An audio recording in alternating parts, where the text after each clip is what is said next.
yes, there have been killings. Whether both sides or whatever, there are killings going on in Nigeria even as we speak. But have you listened to the interview? I think it was Professor Bolaji Akínyẹmí. I don't know when they granted that interview. When he said that the Boko Haram, it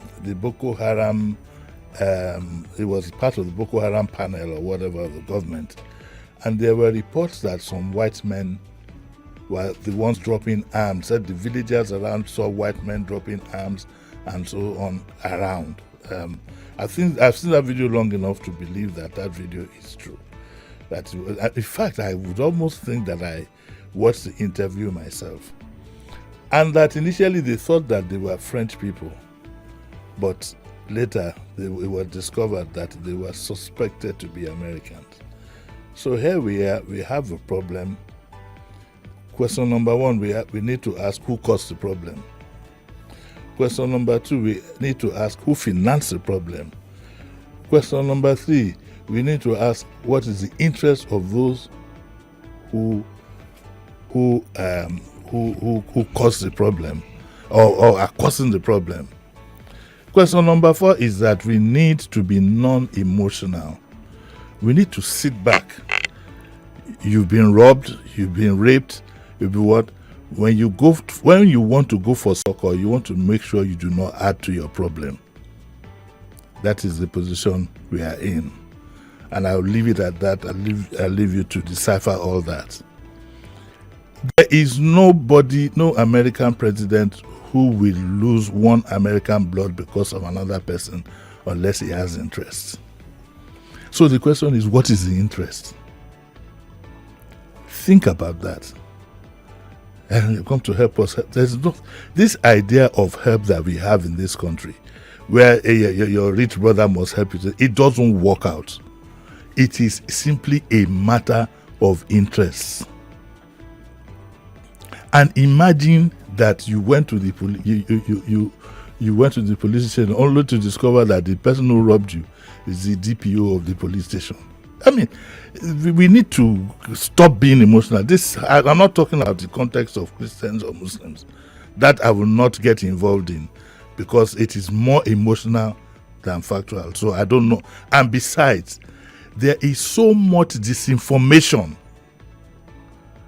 And so there are so many people that are complicit in this great conspiracy to bring this country down that you might end up looking stupid and shooting yourself, not in the leg, but shooting yourself in the head.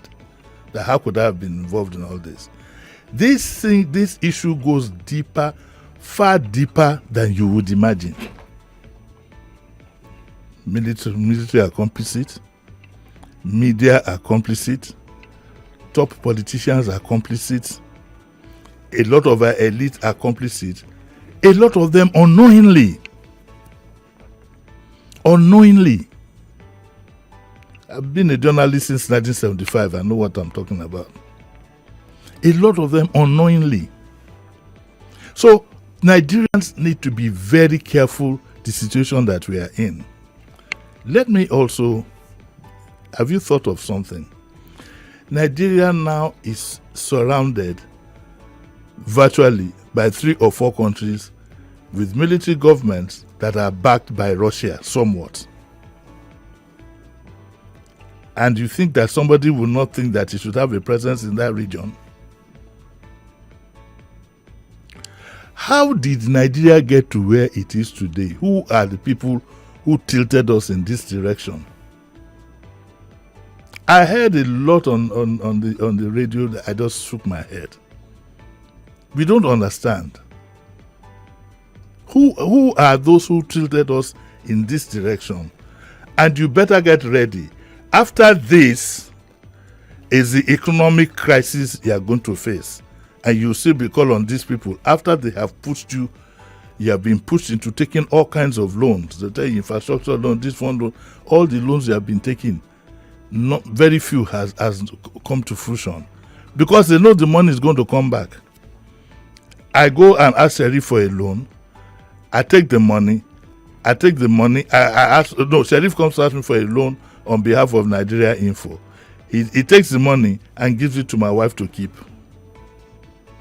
Nigerians, this is the time we should know where we are going. This is the time we should put on our thinking cap. I understand the problem we are in, and there's hardly anybody that will not react the way we have reacted. But do not score an own goal. Thinking that somebody will come and bring his country people to come, because there's no conflict that it doesn't go. Will come and bring his people to come and die, simply because it doesn't happen that way. And we must get that right. Some of the people who have been used now, I'm sure they'll be looking downcast. Nobody knows where this is going to end. And remember, when conflict starts, nobody wears a badge. Nobody wears a badge. There is Africa also. We have a Ministry of Solid Minerals, blah blah blah.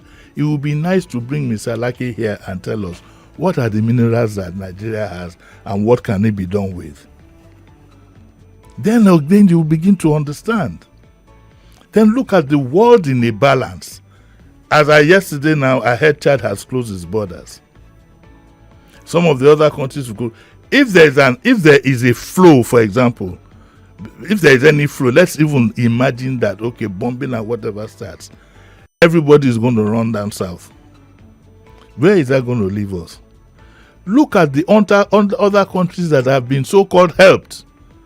The countries that were attacked because of weapons of mass destruction, only for us to learn years later that there was nothing like that. But see where the country is. So we need to be very, very careful.